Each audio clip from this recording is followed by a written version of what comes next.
샬롬! 오늘의 말씀지기 문서출판부 이재영 간사입니다. 여전히 무더운 날씨가 계속되고 있지만 그래도 조금씩 공기가 선선해짐을 느낍니다. 여름이 가고 가을이 오듯이 우리의 인생의 변화 속에서도 하나님의 신실하신 섭리가 이루어질 것을 믿으며 오늘 하루를 열심히 살아가는 풍삼 독자 여러분 되기를 축복합니다.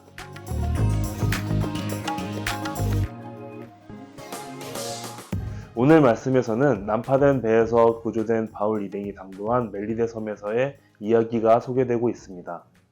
추운 날씨, 비와 바닷물에 젖어 만신창이가 된 바울 일행을 향해 멜리데 섬의 원주민들은 특별한 동정과 호의를 베풀어 줍니다. 그들은 바울 일행을 위해 불을 피워 추위를 피하게 해주고 영접했습니다. 그런데 바울이 나무 한 묶음을 거두어 불에 넣자 그 안에 있던 독사가 나와서 바울의 손을 물어버렸습니다.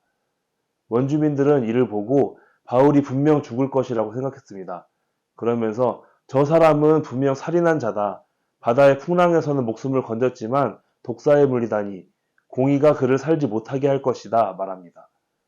그런데 놀랍게도 바울은 뱀을 불에 떨어버리고 조금의 상함도 없었습니다. 그리고 아무리 시간이 지나도 아무런 이상이 없었습니다. 그러자 사람들은 생각을 바꿔 바울이 신이라고 생각했습니다. 한편 멜리데 섬의 가장 높은 사람인 보블리오는 바울 일행을 영접하여 사흘이나 친절하게 그의 토지에 머물게 했습니다. 그런 보블리오에게는 열병과 이질로 알아누운 부친이 있었는데 바울이 그에게 기도하고 안수하여 낫는 일이 일어납니다. 그러자 섬의 다른 병자들도 바울에게 와서 고침을 받았습니다. 이에 바울 일행은 섬에서 극진히 대접을 받고 그들이 그곳을 떠날 때는 그들이 쓸 물건까지 풍족히 배에 실어주기까지 합니다. 그렇게 재정비를 한 바울 일행은 석 달 후 다시 배를 타고 로마를 향해 여정을 계속합니다. 배는 수라구사, 레기온, 보디올까지 순조롭게 항해했고 바울은 보디올에서 형제들을 만나 이래를 함께 머문 후 거기서부터는 육로로 로마를 향해 갑니다. 그리고 마침내 로마에 당도한 바울은 소식을 듣고 달려온 로마의 형제들과 만나 하나님께 감사하고 담대한 마음을 얻을 수 있었습니다. 오늘 말씀을 묵상하며 먼저 든 생각은 바울의 여정은 왜 이렇게 쉬운 게 없을까 하는 의문이었습니다. 소명의 길을 가며 순조롭고 풍성한 은혜로 가득했으면 좋겠는데 그렇지가 않습니다. 부르신 길을 가다가 풍랑을 만난 것도 서러운데 죄인이라는 신분 때문에 죽을 위기까지 겪은 바울이었습니다. 천신만고 끝에 난파선에서 구조됐는데 이번에는 독사에 물리고 맙니다. 얼마나 당황스럽고 낙심이 되는 상황일까요? 그런데 바울의 반응이 재밌습니다. 바울은 그냥 뱀을 불에 떨어버립니다. 그리고 그는 조금의 상함도 없이 아무렇지도 않습니다. 그리스도인의 삶이란 게 그런 것 같습니다. 인생이 왜 이렇게 쉬운 일이 없는지 모르겠습니다. 한 곱이 넘겼다고 생각하면 또 다른 생각지 못한 큰 산이 다가옵니다. 그럴 때 바울의 태도를 기억해야 하겠습니다.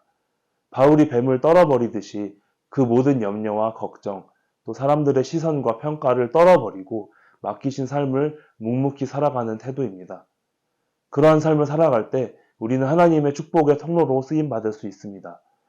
바울로 인해 난파선에서 한 사람도 생명을 잃지 않게 된 것처럼 멜리데 섬에서 보블리오의 부친이 병에서 나음을 얻고 섬의 많은 병자들이 고침을 받았던 것처럼 바울 일행의 극진한 대접을 받고 항해에 필요한 모든 것을 풍족히 얻을 수 있었던 것처럼 말입니다.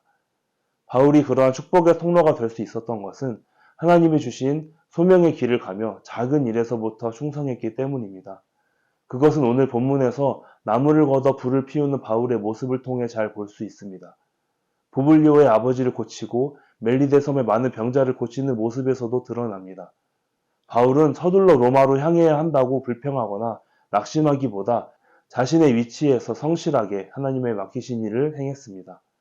저에게도 여러분에게도 오늘 바울을 물어버린 독사처럼 우리를 올가매는 문제들이 있을 것입니다. 도무지 이해할 수 없는 악재가 겹치고 사람들에게 오해를 받거나 관계의 어려움을 겪을 수도 있습니다. 그럴 때 바울이 뱀을 떨어버리듯 모든 부정적인 상황과 생각들, 나를 오해하는 타인의 시선들을 떨어버리고 하나님을 바라볼 수 있었으면 좋겠습니다. 풍랑에서 건지시고 독사에게 물려도 살리신 하나님이 우리와 함께 하시고 보호하십니다. 그리고 그 하나님의 은혜가 어려운 상황, 낙심되는 상황을 돌이켜 오히려 축복의 통로가 되는 길을 열게 하십니다.